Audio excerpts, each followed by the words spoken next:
Today, October 14th, is the birthday of Stephen Gray Blizzard. He died at 65 in a 2023 Hampton, Georgia neighborhood shooting.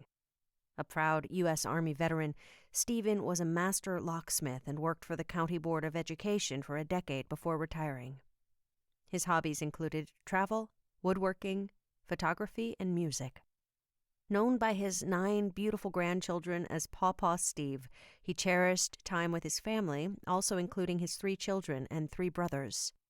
Despite divorcing, he maintained a loving friendship with the mother of his children.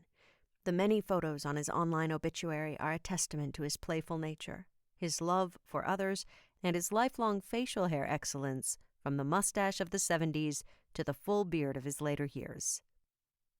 Steve served as the current vice president and was also the former president of the Homeowners Association in the typically quiet and peaceful neighborhood where he could often be spotted trimming bushes or performing other routine maintenance in the common areas.